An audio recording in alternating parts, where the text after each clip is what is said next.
Learn English through listening podcast. Section 16.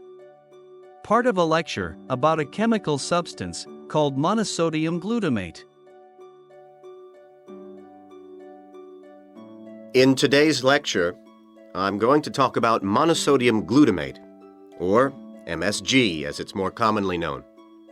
Now, MSG, as you probably know, is a flavor enhancer which is used particularly in Chinese and Japanese cooking.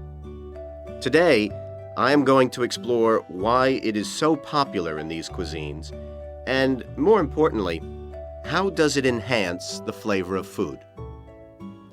The main reason why MSG is more commonly used in Japanese meals is tradition.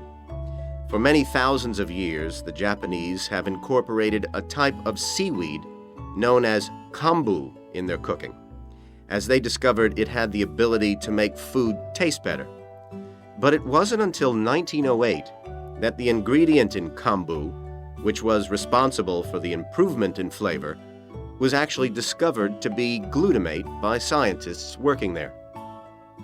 From 1908 until 1956, glutamate was produced commercially in Japan by a very slow and expensive means of extraction.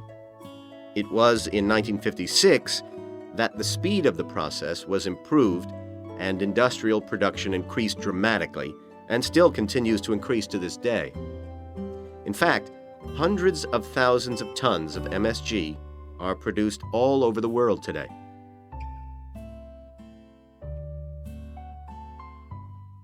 So what exactly is MSG? Well, monosodium glutamate contains 78.2% glutamate, 12.2% sodium, and 9.6% water. Glutamate is an amino acid that can be found naturally in all protein-containing foods. So this includes foods such as meat and cheese. It is widely known that Chinese and Japanese food contains MSG, but many people don't seem to be aware that it is also used in foods in other parts of the world. For example, it is found in commercially made Italian pizzas, in American fast food, and in Britain, MSG is used in things like potato crisps. So, how exactly does MSG work? Well, in the Western world, we commonly talk of 4 tastes, and I'm sure you're all familiar with the concepts of sweet, sour, bitter, and salt. Well, in 1908, Kikunae Ikeda identified a 5th taste, and it is thought that MSG intensifies this naturally occurring taste in some food. It does make perfect evolutionary sense that we should have the ability to detect or taste glutamate because it is the amino acid which is most common in natural foods.